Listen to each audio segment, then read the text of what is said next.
ముంబైలోని ఘట్కోపర్లో హోర్డింగ్ కూలిన ఘటనలో మృతుల సంఖ్య 14కు చేరింది.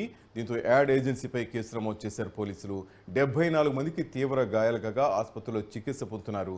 ఘట్కోపర్లో గాలివానకు ఒక్కసారిగా భారీ హోర్డింగ్ కూలింది.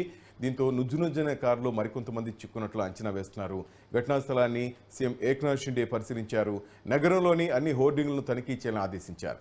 మృతుల కుటుంబాలకు తక్షణమే 5 లక్షల రూపాయల ఆర్థిక సాయం ప్రకటించారు.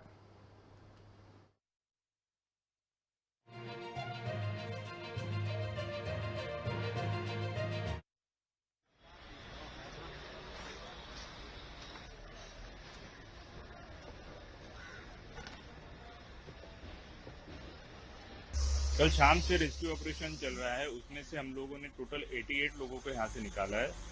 88 में से 14 लोग जो है वो डॉक्टर ने उनको मृत घोषित कर दिया है। बाकी 31 लोगों को डिस्चार्ज कर दिया है और कुछ लोग जो है अभी भी हॉस्पिटल में एडमिट है। रात को हमें 2 बजे जब ये हाइड्रोलिक क्रेन की सहायता मिली तो क्रेन की सहायता से हमने 3 गिल्डर को उठाया था और 3 गिल्डर के नीचे हम लोगों ने जो 4 व्हीलर्स है 4 व्हीलर्स में दबे हुए 9 बॉडीज को निकाला, जिसको डॉक्टर ने फिर मृत। अभी 2 गिल्डर जो है हम लोगों ने अभी तक सर्च नहीं किए है। 2 गिल्डर के नीचे कुछ लोग फंसे होने की शक्यता है, मतलब हो सकते हैं।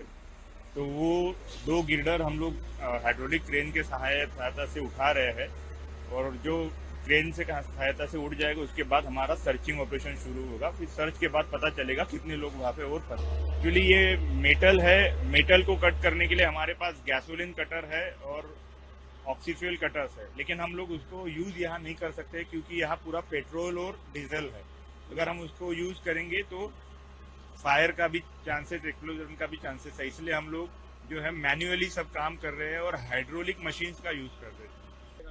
सायंकाळपर्यंतपासून आम्ही इथे टोटल 88 बॉड्या काढलेल्या, 88 लोकांना काढलेल्या आहेत। त्यापैकी 14 जणांचा डॉक्टरांनी त्यांना मृत घोषित केलेला आहे। 31 जणांना डिस्चार्ज केलेला आहे आणि रात्री 2च्या सुमारास आम्ही हायड्रोलिक जॅकच्या सहाय्याने, हायड्रोलिक क्रेनच्या सहाय्याने गिल्डर उचलले आणि त्यानंतर आम्हाला 4 चाकी वाहनांमध्ये काही लोक फसलेले दिसले होते।